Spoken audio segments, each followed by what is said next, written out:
યુપીની સંભલ મસ્જિદના મુખ્ય યાચિકા કરતા અંબાજીની મુલાકાતે પહોંચ્યા. અંબાજી મંદિરમાં દર્શન કરી મા અંબાજી પાસે માનતા માની. સંભલની જામ મસ્જિદના પૂર્વ ભાગે હરિહર મંદિર હોવાનો દાવો કોર્ટમાં ચાલુ. હાઈકોર્ટમાં કેસ જીત્યા અને હવે સુપ્રીમ કોર્ટમાં જઈશું તેવું ઋષિરાજગીરી બાપુએ કહ્યું. કેસ જીત્યા બાદ ફરીથી અંબાજી આવીશ અને ગબ્બર ચાલીને દીવો કરીશ તેવું તેમણે કહ્યું. ગબ્બરના ટોચ પર ધજા ચડાવીશ અને માનતા પૂરી કરીશ. જેહાદી મુસ્લિમો દુષ્ટો વિધર્મીઓએ હરિહર મંદિર તોડીને જામા મસ્જિદ બનાવી તેવો દાવો તેમણે કર્યો.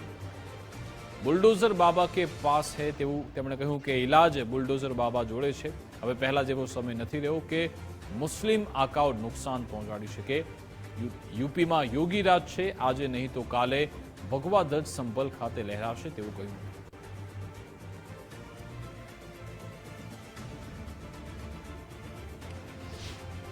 કે હિન્દુ પક્ષને જ્યારે અનુમતિ મળી જશે ત્યારે અમે અંબાજીથી અહીં હેઠતા આવીશું, ચાલતા આવીશું અને ધ્વજા લઈ અને દીપક માતાજી ઉપર એક પ્રગટાવવાનું और पैदल पैदल ऊपर જવાનું. અહીંયા અમારે ગુરુજીની દાદા ગુરુજી અહીંયા સમાધિ છે. હું બાલ્યકાલથી અહીં રહ્યા છું.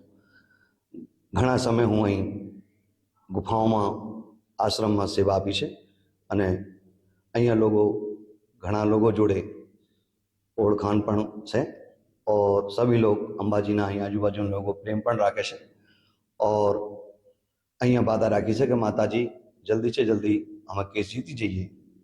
ત્યારે पहले હું आया था માતાજીના દર્શન કરવા, આશીર્વાદ લઈને ગયા था તો અમે હાઈકોર્ટ જીતી ગયા અને સિવિલ જીત્યા. હવે માતાજીને પ્રાર્થના કરવા આવ્યા છું કે માતાજી અમે સુપ્રીમ કોર્ટમાં જીતી જઈએ એટલે પછી ફરી આવું અને તારા દર્શન કરું અને તારા મંદિરે ધજા ફરકાવું અને દીવો પ્રગટાવું. આવી મારી ઈચ્છા અને વાદા છે.